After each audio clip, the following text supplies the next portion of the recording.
Olá, família! Sejam todos bem-vindos ao estudo diário das Escrituras.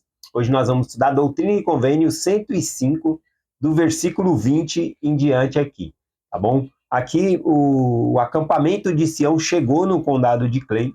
O governador não veio com a milícia, dar suporte aos membros da igreja para entrar em suas próprias terras. E aqui, então, muitos estavam já desejosos de voltar para sua casa, né? Com aquele sentimento de que o acampamento falhou, a missão havia falhado, mas essa revelação veio trazer, conforme já estudamos ontem, que a perspectiva era que eles chegassem até ali e por meio dos desafios eles pudessem ser moldados e se tornassem mais semelhantes a Jesus Cristo. Isso moldou muitas pessoas a serem líderes dentro da igreja, se tornarem mais semelhantes a Cristo. Então aqui, logo após eles terem visto que o governador não ia ajudar, recebe-se essa revelação aqui, dizendo, para esses que queriam ir embora, o Senhor traz esse mandamento aqui, dizendo, versículo 20, agora em verdade vos digo, dou-vos o mandamento de que todos os que subiram até aqui e puderem permanecer nas regiões circunvizinhas, que o façam. Então ele fala, não vão se dispersar, vamos ficar por aqui. A revelação continua. Quem puder comprar casas aqui perto, na vizinhança, deve permanecer aqui. Aqueles que têm as suas famílias no oeste, que é mais longe, que permaneçam um pouco mais, depois vá com as suas famílias. Então é uma instrução diretamente do profeta. E quando a gente ouve o profeta, a gente está ouvindo o próprio Senhor, Então, ele fala sobre isso. E por que isso, Aqui no versículo 23 diz assim, que todo o meu povo que habita nas regiões circunvizinhas seja muito fiel, fervoroso e humilde perante mim. Aqui, então, ele quer que o evangelho ele se espalhe. A palavra Sião é para que todos se juntem, mas espalhar o evangelho, pessoas ir para outras regiões, vai fazer com que o evangelho chegue a essas outras pessoas. E o Senhor pede que nós sejamos vizinhos fiéis, conforme ele colocou aqui, humildes, e assim a gente vai conquistar as pessoas. Aliás, ele fala dessa guerra aqui, que é uma guerra de paz, que é para proclamar a paz e não a violência, não era para eles vencer essa batalha com armas, como nós já estudamos. O versículo 24 diz assim, não faleis de julgamento, nem de vangloria de fé ou de obras grandiosas, mas reuni-vos prudentemente, tanto quanto possível, numa determinada região, considerando o sentimento do povo. Então, claro, que na revelação eles são chamados de povo de Deus, mas isso não é para eles se vangloriar, falando, nós somos o povo de Deus, Deus deu essa terra aqui para nós, porque isso ia levar em consideração o sentimento das pessoas. Poxa, eu moro aqui e agora eles estão falando que a terra é deles, que Deus vai tirar a gente daqui. Então, os comentários deles deveriam levar em consideração as outras pessoas. Que quando nós nos proclamamos que somos discípulos de Cristo, que somos cristãos, que nós possamos fazer com humildade, com o propósito de abraçar as pessoas para que as pessoas também se tornem cristãs, não fazer uma distinção querendo colocar que um é melhor do que o outro, Então o Senhor coloca esse aspecto aqui. O versículo 25 e do 25 ao 27 diz assim, eis que vos concederei o favor e a graça de seus olhos, para que desfrutem a paz e segurança quando dizeis ao povo, participai do juízo e justiça para convosco. De acordo com a lei, preparai os agravos que sofremos.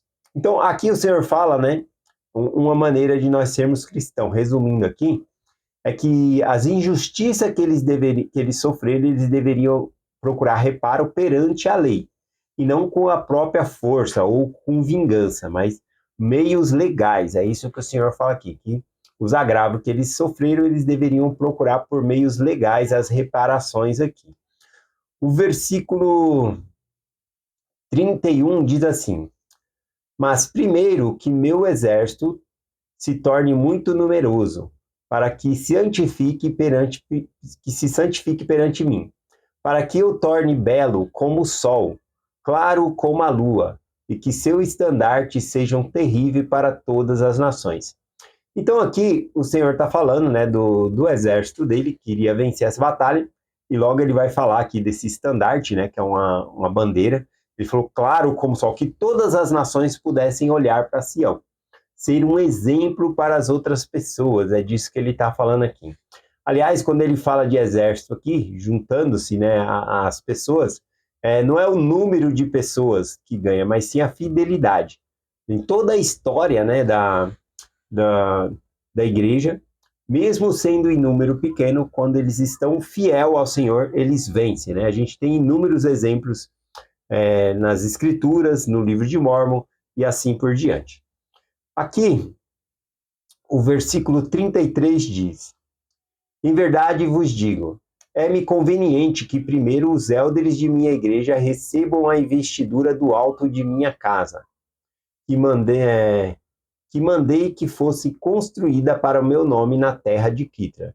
Então aqui o Senhor fala também da questão de ser redimido, também era fazer os convênios. Aqui o Senhor está mostrando o caminho da salvação.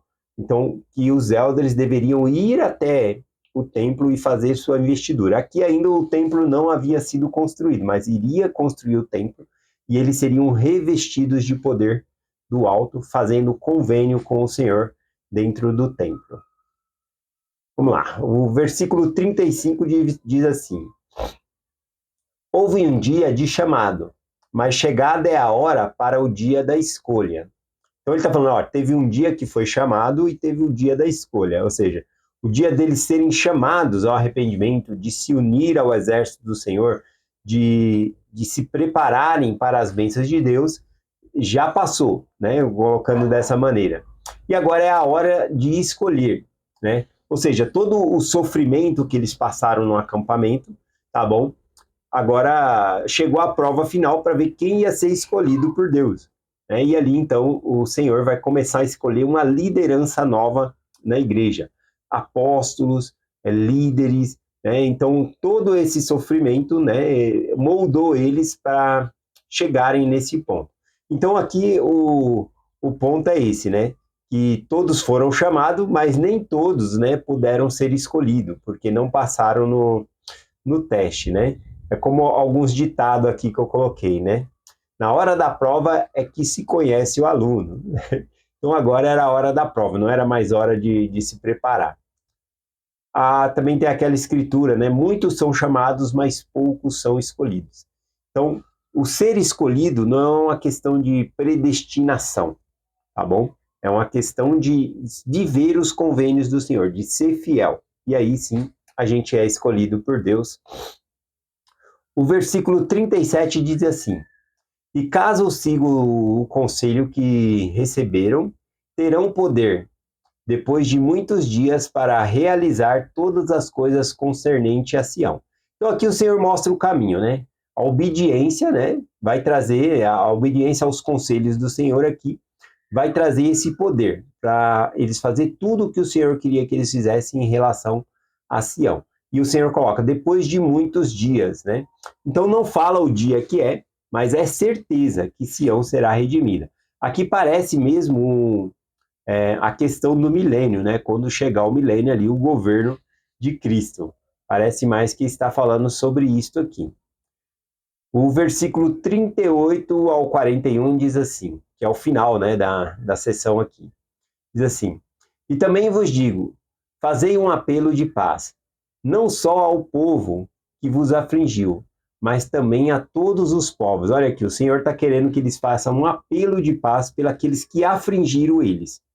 Não só a eles, mas a todos os povos, a todas as nações. O Senhor fala, é com a paz que nós vamos ganhar, não é com a guerra. Ele continua, erguei um estandarte de paz, proclamai a paz aos confins da terra.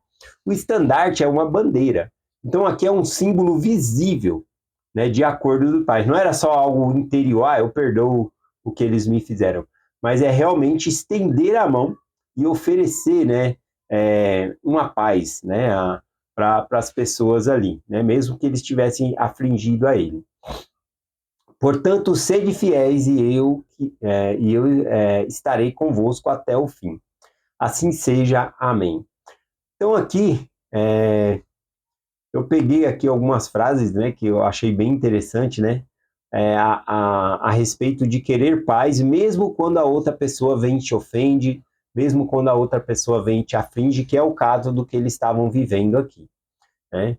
Então, uma frase popular é: mais vale um acordo ruim do que uma boa briga, né? Então, esse ditado aqui tem uma aplicação que ainda que seja difícil, né, é mais frutífero a gente não brigar do que entrar numa confusão.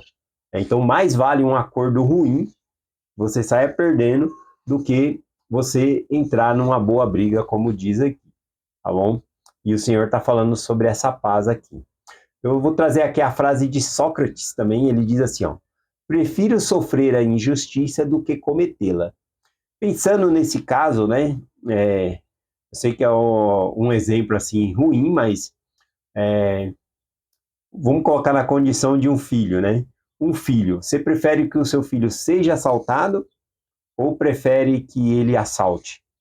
Porque se ele assaltar, ele está cometendo um pecado. E aí se encaixa realmente nessa aplicação aqui. Eu prefiro sofrer um agravo, uma perda, do que eu ser o causador dela e entrar no pecado. Então, nesse aspecto, eu gostei aqui do que Sócrates falou, né?